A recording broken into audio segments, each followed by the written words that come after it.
अस्सलामुअलैकुम स्टूडेंट्स, आज हम स्पिन क्वांटम नंबर्स के बारे में पढ़ेंगे। पिछले 3 लेक्चर में हमने 3 क्वांटम नंबर्स के बारे में पढ़ लिया है। Principal quantum number, azimuthal quantum number और मैग्नेटिक क्वांटम नंबर।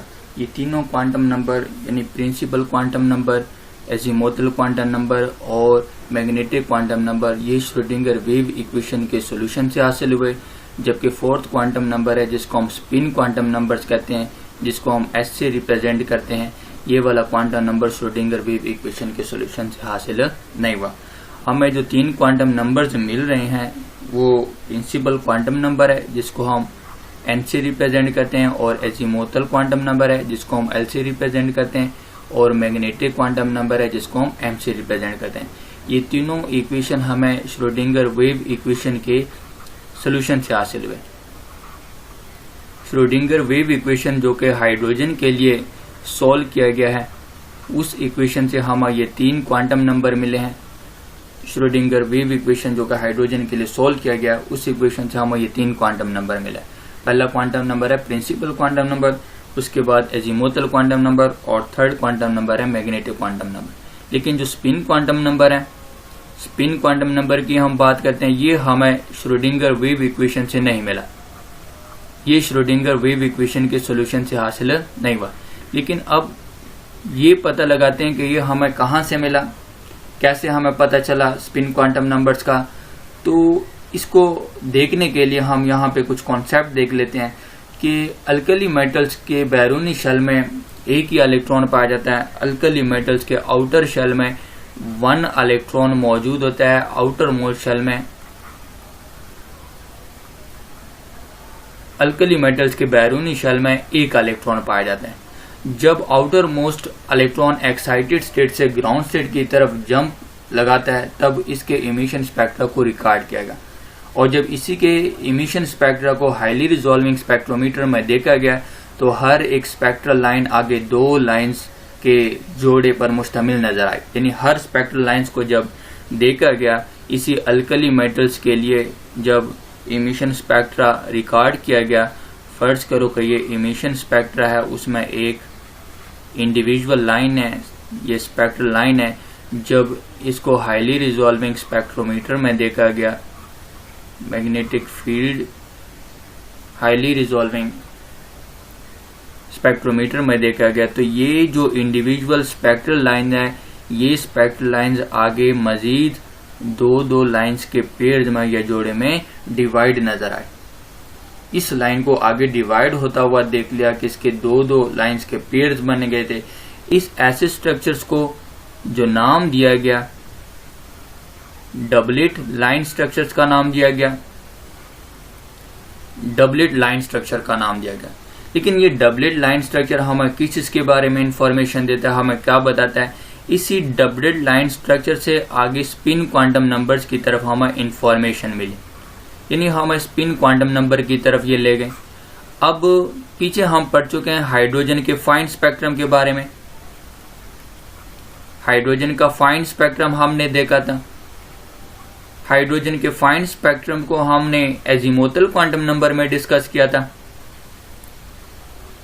लेकिन एक बात हमेशा याद रखें कि जो डबलेट लाइन स्ट्रक्चर है और हाइड्रोजन का फाइन स्पेक्ट्रम है, इन दोनों में डिफरेंस है, ये दोनों सेम नहीं है। किस तरह डिफरेंस है कि हाइड्रोजन के फाइन स्पेक्ट्रम को अगर हम देखते हैं, इसमें जो लाइनें होती है, इसमें जो स्पेक्ट्रल लाइन है, वो स्पेक्ट्रल लाइंस बहुत करीब करीब होती हैं, उनमें स्पेस बहुत कम होता है, ये क्लोजली स्पेस्ड होते हैं। लेकिन जब हम डबलेट लाइन स्ट्रक्चर की बात करते हैं तो डबलेट लाइन स्ट्रक्चर किस तरह मुख्तलिफ है हाइड्रोजन के फाइन स्ट्रक्चर से? इसमें जो 2 लाइनें आ जाती है, एक इंडिविजुअल लाइन जो 2 में आके डिवाइड हो जाती है, इन 2 लाइन में बहुत ज्यादा स्पेस होता है, ये बहुत ज्यादा डिस्टेंस पर पाए जाते हैं। तो हाइड्रोजन का जो फाइन स्पेक्ट्रम होता है, उसमें जो लाइनें होती है, स्पेक्ट्रम है, वो क्लोजली करीब होते हैं, बहुत ज्यादा करीब पाए जाते हैं। लेकिन जब हम डबलेट लाइन स्ट्रक्चर्स की बात करते हैं, इनमें बहुत ज्यादा डिस्टेंस पाया जाता है, ये बहुत ज्यादा दूर होते हैं। ये हम स्पिन क्वांटम नंबर की तरफ लीड कर गए और ये हमें एजीमोथल क्वांटम नंबर की तरफ लीड कर गए। यानी ये एजीमोथल क्वांटम नंबर में हमने इसको डिस्कस किया था। ये हमें सबशेल दे रहे थे, इससे हमें सबशेल का पता चल जाता है। ये हमें सबशेल दे रहे हैं और ये हमें स्पिन क्वांटम नंबर यानी इलेक्ट्रॉन की स्पिन मोशन दे रहे हैं। स्पिन मोशन असल में क्या है उसी को हम यहाँ पर डिस्कस करेंगे कि 1925 में दो साइंटिस्ट थे, एक गोल्डस्मिथ था और दूसरा योहलन बैच था। दो साइंटिस्ट थे 1925 में, एक का नाम है गोल्डस्मिथ और दूसरे का नाम है योहलन बैच। इन दो साइंटिस्ट ने 1925 में एक मुशाहिदा किया। वो क्या देख रहे हैं कि जो इलेक्ट्रॉन है अपने ही ऑर्बिटल में वो न्यूक्लियस के इर्द गिर्द तो रिवॉल्व कर रहा होता है, लेकिन उसके साथ साथ वो अपने ही एक्सिस पर भी स्पिन रोटेशन शो कर रहा है, स्पिन मूवमेंट शो कर रहा है।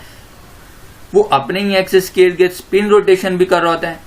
इस तरह के रोटेशन को सेल्फ रोटेशन का नाम दिया गया या फिर स्पिनिंग ऑफ इलेक्ट्रॉन्स का नाम दिया गया।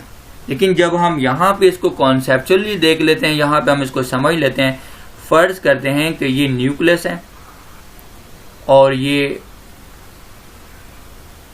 एटम का शेल है, इसमें दो इलेक्ट्रॉन है, एक इलेक्ट्रॉन ये है फर्ज करें और दूसरा इलेक्ट्रॉन ये है। अब ये दोनों इलेक्ट्रॉन न्यूक्लियस के इर्द गिर्द तो रिवॉल्व कर ही रहे हैं, लेकिन एक नई चीज जो उन्होंने नोट की है, एक नए पॉइंट को उन्होंने देखा है, वो यह है कि ये दोनों इलेक्ट्रॉन अपने ही एक्सिस के इर्द गिर्द भी रोटेट कर रहे हैं। एक कुछ क्लॉकवाइज रोटेट करता है और दूसरा एंटी क्लॉकवाइज रोटेट करता है। एक क्लॉकवाइज डायरेक्शन में जाता है और दूसरा एंटी क्लॉकवाइज डायरेक्शन में जाता है। इस तरह के रोटेशन को उन्होंने नाम दिया, या इस तरह रोटेशन को हम सेल्फ रोटेशन कहते हैं या फिर स्पिनिंग ऑफ इलेक्ट्रॉन्स कहते हैं। इलेक्ट्रॉन्स की ये जो स्पिनिंग होती है इसकी दो ही डायरेक्शन होती हैं, या तो ये क्लॉकवाइज डायरेक्शन में होते हैं या फिर ये एंटी क्लॉकवाइज डायरेक्शन इसकी होती है। अब चूंकि इलेक्ट्रॉन एक चार्ज पार्टिकल है, इलेक्ट्रॉन पर चार्ज पाया जाता है जो कि नेगेटिवली चार्ज होता है। इलेक्ट्रॉन एक चार्ज पार्टिकल है और ये भी देखा गया है कि ये अपने ही एक्सिस के इर्द गिर्द रोटेट भी कर रहा है चार्ज पार्टिकल होने की वजह से, और अपने एक्सिस के इर्द गिर्द स्पिन रोटेशन की वजह से ये एक छोटे मैग्नेट की तरह बिहेव करता है। अब जो इलेक्ट्रॉन को अगर हम देख लेते हैं, इलेक्ट्रॉन्स का बिहेवियर देखें तो ये एक छोटे मैग्नेट की तरह बिहेव करते हैं। समझ लो ये इलेक्ट्रॉन है, ये एक इलेक्ट्रॉन है और ये एक्सिस है, ये यहाँ पे मैग्नेट के तौर पर बिहेव करता है और एक इसके लिए नॉर्थ पोल बन जाता है और दूसरा इसके लिए साउथ पोल बन जाता है। और एक में ये क्लॉकवाइज डायरेक्शन मूव करता है और जबकि इसके अपोजिट हम देख लेते हैं, यहाँ पे हम देख लेते हैं ये इसके लिए जो मैग्नेट माइक्रो मैग्नेट के तौर पर ये बिहेव कर रहा है, ये इसका नॉर्थ पोल आ जाता है और ये इसके लिए साउथ पोल है। और जब हम मैग्नेटिक फील्ड को देख रहे हैं, ये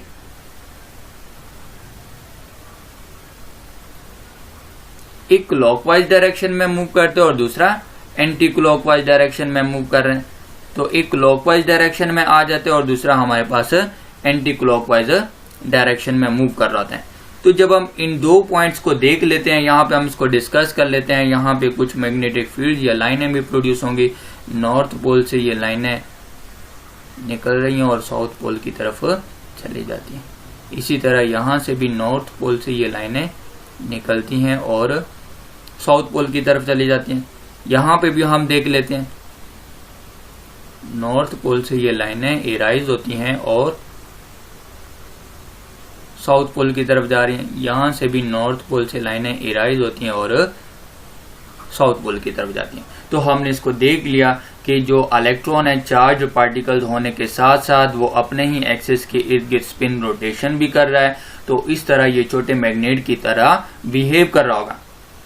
तो यहाँ पे जो इलेक्ट्रॉन है ये एज अ माइक्रो मैग्नेट के तौर पर बिहेव करता है, जिसके नतीजे में इलेक्ट्रॉन के स्पिन करने से मैग्नेटिक मोमेंट पैदा होती है, जिसको हम स्पिन मैग्नेटिक मोमेंट कहते हैं। चूंकि इलेक्ट्रॉन या तो क्लॉकवाइज मूव कर रहा है या फिर एंटी क्लॉकवाइज, तो स्पिन मैग्नेटिक मोमेंट्स की ओरिएंटेशन भी या तो ऊपर की तरफ होगी या फिर नीचे की तरफ होगी। तो या तो ये अपवर्ड की तरफ इसकी ओरिएंटेशन होगी या फिर डाउनवर्ड की तरफ इसकी ओरिएंटेशन होगी।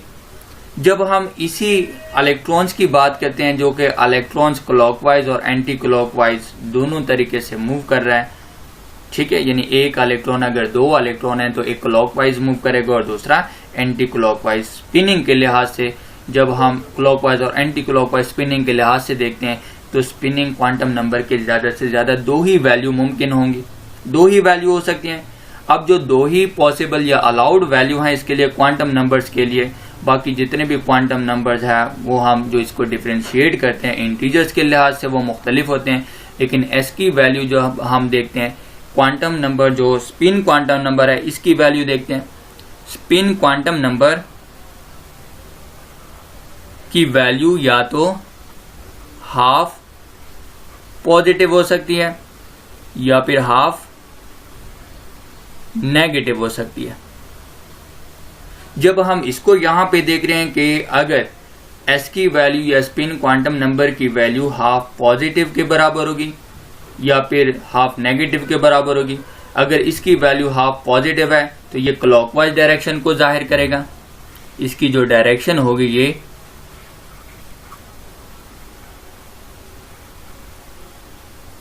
क्लॉकवाइज डायरेक्शन को जाहिर करेगा और इस किस्म की स्पिन को हम अल्फा स्पिन कहते हैं और अमूमन इसको हम अपवर्ड एरो से रिप्रेजेंट करते हैं। इस किस्म की स्पिन को हम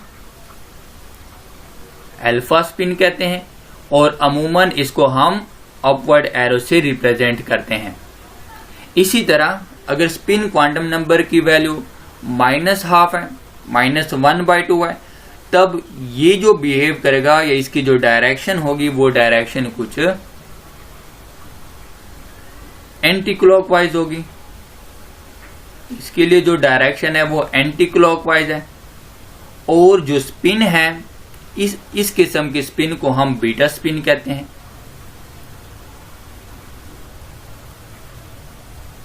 इसको अमूमन हम डाउनवर्ड एरो से रिप्रेजेंट करते हैं। तो एस की वैल्यू या स्पिन क्वांटम नंबर्स की दो ही वैल्यू हो सकती हैं, दो ही मुमकिन वैल्यू हो सकती हैं या दो ही अलाउड वैल्यूज हैं। एक हाफ पॉजिटिव है, ठीक है, पॉजिटिव हाफ ले लेते हैं और फिर नेगेटिव हाफ ले लेते हैं। तो अगर पॉजिटिव हाफ है +1/2 है तो वो क्लॉकवाइज डायरेक्शन में इलेक्ट्रॉन मूव करेगा और जो इस किस्म की स्पिन को हम अल्फा स्पिन कहेंगे, यहाँ पे ये अल्फा है, अल्फा स्पिन कहेंगे और इसके डायरेक्शन को हम अपवर्ड एरो से रिप्रेजेंट करते हैं। इसी तरह एस स्पिन क्वांटम नंबर अगर -12 है, -1/2 है, तो इस किस्म के डायरेक्शन या ये जो डायरेक्शन शो करेगा वो एंटी क्लॉकवाइज डायरेक्शन होगा और इस किस्म की स्पिन को हम बीटा स्पिन कहते हैं। इसको हम डाउनवर्ड एरो से रिप्रेजेंट करते हैं। तो ये जो स्पिन क्वांटम, अब जब हम इसके स्पिन क्वांटम नंबर्स को देख रहे हैं तो स्पिन मोमेंटम हम देख लेते हैं। इसको स्पिन मोमेंटम कैसे कैलकुलेट करेंगे। स्पिन मोमेंटम को कैलकुलेट करने के लिए हम यहाँ पे फार्मूला यूज कर लेते हैं। हम